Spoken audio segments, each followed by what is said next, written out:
12ရက်5လ2025တနင်္လာနေ့ညပိုင်းမှာကစားကြမဲ့ပွဲစဉ်တွေရဲ့စိတ်ကြိုက်ရွေးချယ်မှုကနေပြီးတော့ကြိုးတိုးလိုက်ပါတယ်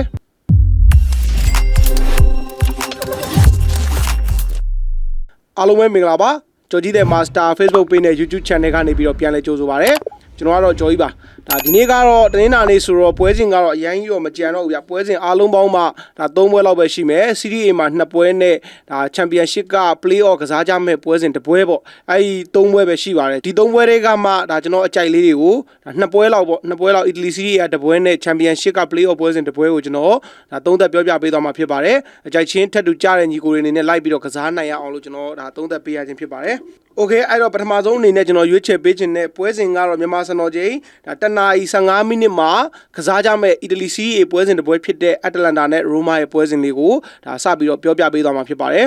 ်ဒီပွဲစဉ်မှာဆိုရင်တော့ Asian Atalanta ကတော့ဒါ level အပြည့်ရှုံးအထိကိုကြေးကြောပေးထားခဲ့ပြီးတော့ဂိုးပေါင်းဈေးကတော့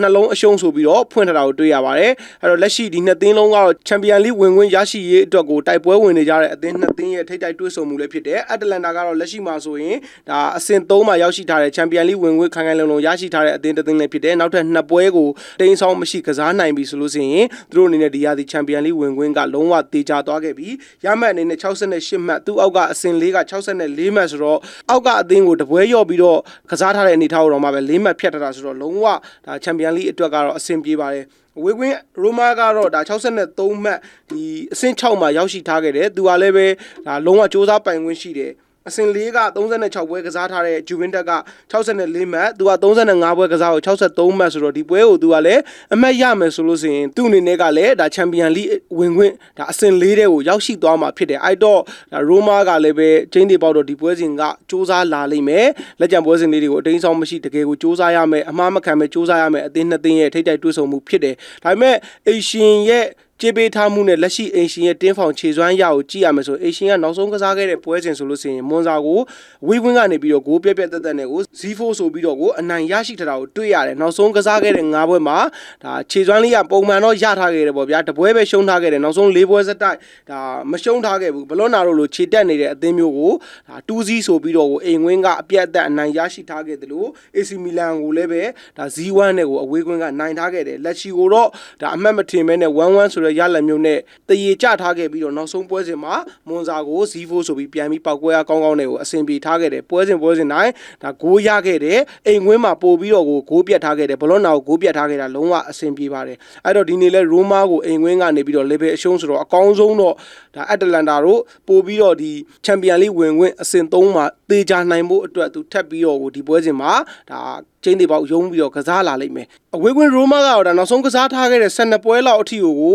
ဒါရှုံးပွဲမရှိကစားထားနိုင်ခဲ့တယ်နိုင်ပွဲရလက်တော်တော်များများဖော်ဆောင်ထားနိုင်ခဲ့တယ်ဒါပေမဲ့ဒါနောက်ဆုံးကစားထားခဲ့တဲ့ဒီ4ပွဲ5ပွဲလောက်အထိကိုသူ့အနေနဲ့သွင်းကိုတွေအရန်မတွေ့ရဘဲနဲ့နှစ်ဖက်သွင်းကိုဒါနှလုံးအောက်ကိုများထားခဲ့တယ်1-1တို့0-1တို့ဒါတပွဲတကိုးနောက်ထီတော့ပုံမှန်လေးတော့ရတယ်ဒါပေမဲ့ဂိုးအောက်စရိုက်ဆော့ထားတာတော်တော်များတယ်သွင်းကိုတကိုးထံမပိုတဲ့ဒါသွင်းကိုရင်းနဲ့ကိုပွဲပြီးထားတာလည်းများခဲ့တယ်ပေါ့အဲ့တော့တိုက်စစ်ပိုင်းဒီနေ့ကိုဒါနှစ်သင်းရဲ့တိုက်စစ်ပိုင်းကိုရှင်ကြည့်ရမယ်ဆိုရင်တော့ကျွန်တော်တို့ဒါအိမ်ဝင်းကစားရမယ်အက်တလန်တာကတော့ပို့ပြီးတော့တိုက်စစ်ပိုင်းကအဆင်ပြေထားတာကိုတွေ့ရတယ်ဒါပွဲစဉ်တိုင်းလည်းပဲဒီအသင်းကြီးတွေနဲ့တွေ့ဆုံမှုရလက်တွေမှာရလက်ကောင်းပိုင်ဆိုင်ထားနိုင်တာကိုတွေ့ရတယ်အိမ်ဝင်းလည်းကစားရမယ်တိုက်စစ်ပိုင်းလည်းအဆင်ပြေတယ်တင်းဖောင်အရမှာလည်းပဲအတက်ပိုင်းကိုရောက်နေတဲ့အက်တလန်တာကတော့ level အရှုံးဆိုပြီးဒီကြေးပေးထားမှုပြက်ပြက်တသားပေးထားမှုမှာကျွန်တော်ကတော့အင်ရှင်ဒါအက်တလန်တာရဲ့တိုက်စစ်ပိုင်းကိုယုံကြည်ပြီးတော့ကျွန်တော်အရှင်ကိုပဲရွေးချယ်ခြင်းပါတယ်ကြေးပေးထားမှုမှာလည်းပြတ်သားတဲ့အနေအထားရှိထားခဲ့တယ်အဲ့တော့ကျွန်တော်ဒါအရှင်ရဲ့တိုက်စစ်ကိုယုံကြည်ပြီးတော့အက်တလန်တာရဲ့ body ကိုပဲဒီပွဲစဉ်မှာဆိုရင်တော့ရွေးချယ်ပြီးတော့ကစားခြင်းပါတယ်နှလုံးအရှုံးဆိုပြီးတော့ပေးထားတဲ့ဂိုးပေါင်းဈေးကိုတော့နည်းနည်းတော့လက်လွတ်ခြင်းပါတယ်အဝေးကွင်းရိုမာကလည်းပဲဒါတပွဲကိုတကိုးနှုံးလေးတွေရနေတာဖြစ်တဲ့အတွက်ဒါမတော်လို့များအက်တလန်တာအနေနဲ့ဒီရိုမာကိုဂိုးပေးရမယ်ဆိုရင်လည်းပဲဒါ2-1တို့ဘာလို့တပေါက်ရှိတာဖြစ်တဲ့အတွက်ကျွန်တော်ဂိုးပေါင်းဈေးကိုတော့မခံမှန်းတော့ပါဘူးဒါ 1-2-2-1 ဒီလိုပုံစံမျိုးတွေဒါဖြစ်လာနိုင်တဲ့ result ရှိတာဖြစ်တဲ့အတွက်ဒီပွဲစဉ်ကိုတော့ကျင်းတွေပေါက်အိမ်ဝင်းကနေပြီးအပြည့်အဝ3မှတ်ယူမဲ့အက်တလန်တာကိုရွေးချယ်ပေးခြင်းဖြစ်ပါတယ်နောက်ထပ်တစ်ပွဲကတော့ဒါ Championship က Play-off ပွဲစဉ်တစ်ပွဲဖြစ်တဲ့ Sheffield United နဲ့ Bristol City ရဲ့ပွဲစဉ်လေးကိုပြောပြပေးပါဖြစ်ပါတယ်ဒီပွဲစဉ်ကတော့ဒါပထမ ဒီ Bristol City ရဲ့အိမ်ဝင်းမှာကစားတဲ့ကပြတ်သားတဲ့ရလဒ်နဲ့ကို Sheffield United တို့ final ကိုတက်သွားခဲ့ပြီပဲပြောလို့ရပြီဗျာပထမအကြော်ကစားခဲ့တော့က Z3 ဆိုတဲ့ရလဒ်မျိုးနဲ့အနိုင်ရရှိထားတာဖြစ်တဲ့အတွက်အခုဒါအိမ်ဝင်းမှာပြန်ပြီးကစားရမယ့်အနေအထားမျိုးမှာ Bristol အနေနဲ့၄ဂိုးပြန်ပြီးတော့ကြောမှအဆင်ပြေမဲ့အနေအထားမျိုးကလုံးဝမဖြစ်နိုင်တော့ပါဘူးလက်ရှိအနေအထားမှာဆိုရင်လည်းပဲဒါဒီနှစ်သင်းရဲ့လက်ရှိသူတို့ဒီယာတီဖြစ်တည်မှုအနေအထားမှာဆိုရင် Sheffield United ကတော့ဒါအဆင့်3နဲ့ကိုယာတီသိမ်းထားနိုင်ခဲ့ပြီးတော့ရမှတ်60အထိရတယ် Bristol City ကတော့68မှတ်ပေါ့ဒါခံစစ်ပိုင်းတွေကဒီ Bristol City က55ဂိုးအထိကိုခံစစ်ပိုင်းဂိုးပေးထားရတယ် Sheffield United ကတော့36ဂိုးပဲဂိုးပေးထားပြီးတော့ယာဂိုးက63ဂိုးအထိရှိထားခဲ့တယ် Sheffield United ရဲ့တိုက်စစ်ပိုင်းယာဂိုးက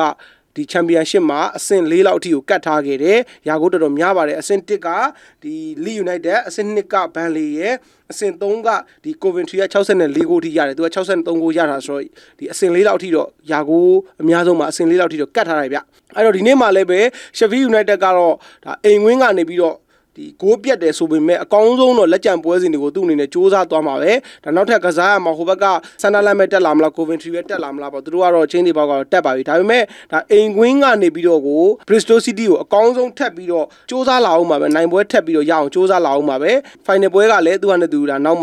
်တစ်ချောင်းအေးစစ်စစ်ပဲအခုပွဲစဉ်ကိုလည်းထပ်ပြီးတော့ဒါစူးစမ်းလာမှာပဲဂိုးပေါင်းစီကိုတော့ကျွန်တော်မခံမှန်းပြီးတော့ဘာလို့လဲဆိုတော့အဝေးကွင်း Bristol City ကမိကုံရန်ကုန်ဒီပွဲစဉ်ကဘေးနောင်ဖောင်ပြက်တိုက်မဲ့ပွဲစဉ်ပဲဗျာဒါပေမဲ့တိုက်ကာမတိုက်ကိုဒီ Sheffield United ရဲ့ခံစစ်ကြောင်းကလည်းတကယ်ကိုအဆင်ပြေပါတယ်နောက်ဆုံးကစားထားခဲ့တဲ့9ပွဲမှာဆိုရင် Sheffield United ရဲ့ခံစစ်ကြောင်းက2ဂိုးပဲဂိုးပေးထားရတာဗျာ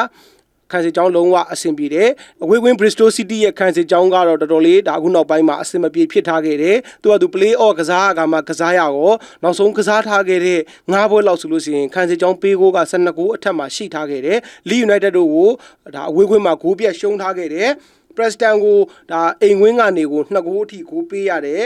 ပြီးတော့ Luton Town ကိုအဝေးကွင်းကနေပြီးတော့3ဂိုးအထိဂိုးပေးရတယ်အဝေးကွင်းရလက်တော်တော်ဆိုးရွားပါတယ်အဲ့တော့ဒီနေ့မှလည်းပဲအဝေးကွင်းကနေပြီးတော့ကိုသူတို့အနေနဲ့ဒါနောက်တစ်ဆင့်ကိုထပ်ပြီးတော့မျှော်လင့်ရမှာဗျာဒီပွဲကနောက်ဆုံးပွဲစဉ်အနေထားရှိတာကြောင့်သူတို့လည်းမိကုံရန်ကုန်ဖွင့်ပြီးတော့တိုက်လာမယ့်အနေထားမျိုးမှာသူတို့တိုက်စစ်ပိုင်းကဒါအလွန်အကျွံလိုက်ပါမှုတွေကို Sheffield United ကအခွင့်ကောင်းယူပြီးတော့ကောင်တာတွေနဲ့ကျင်းတွေပေါက် Sheffield United ပဲဒီပွဲစဉ်ကိုဒါအမှားစားမဲ့အနေထားမျိုးပဲအဲ့တော့ကျွန်တော်ကတော့ဂိုးပေါင်းစီးကိုလက်လွတ်ပြီးတော့အိမ်ဝင်းကနေပြီးတော့ကိုဒါ AACC နဲ့ Bristol City ရဲ့ကောင်တာတွေကိုဒါအကောင်းဆုံးဖြည့်ရှင်းပြီးတော့သူ့ရဲ့ attacking အလွန်ကျွံလိုက်ပါမှုတွေကိုအခွင့်ကောင်းယူပြီးတော့ Sheffield United ကိုထက်ပြီးတော့ပဲရသွားအောင်ပဲယူဆပါတယ်အဲ့တော့ဒီပွဲစဉ်ကိုလည်းပဲကျွန်တော်အထက်အသင်းဖြစ်တဲ့ Asian Sheffield United ကိုပဲရွေးချယ်ပေးကြပါတယ်ဗျဒီနေ့ကတော့ဒါ3ပွဲရှိတဲ့အနေအထားမျိုးကိုကျွန်တော် Italy Serie A က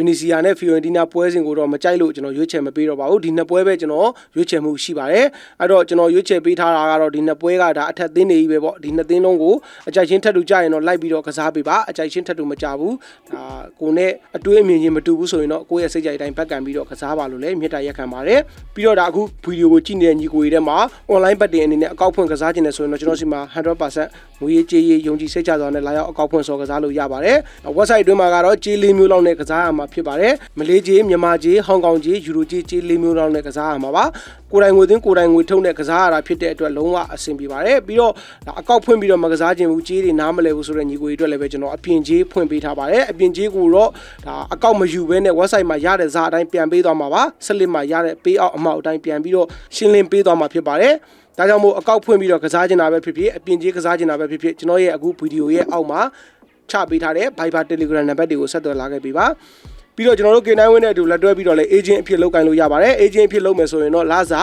commission 30% အပြင်လစဉ်လည်းပဲအပိုစုတွေပေးမှာပါဒါကြောင့်မို့တကယ်စိတ်ပါဝင်စားတယ်ဆိုရင်တော့ကျွန်တော်ရဲ့ဒါ Viber Telegram နံပါတ်တွေကိုပဲဆက်သွယ်လာခဲ့ပေးပါအသေးစိတ်ရှင်းလင်းပြောပြပေးပါမယ်အဆုံးထိကြည့်ရှုပေးကြတဲ့ညီကိုတယောက်ချင်းစီတိုင်းကိုလည်းကျေးဇူးအများကြီးတင်ပါတယ်အခုလိုရွေးချယ်မှုဗီဒီယိုအမြဲတင်ပေးနေတဲ့ကျွန်တော်ရဲ့ YouTube channel နဲ့ TikTok ကိုလည်းပဲ like and subscribe မနေရသေးရင် like and subscribe လေးနှိပ်ပြီးတော့အားပေးထားခဲ့ကြပါဦးဒီလောက်ပါပဲနောက်နေ့မှာလည်းအကောင်းဆုံးရွေးချယ်မှုနဲ့အတူပြန်လာပါမယ်ဟုတ်ကဲ့ကျွန်တော်ကတော့ကြော်ကြီးပါ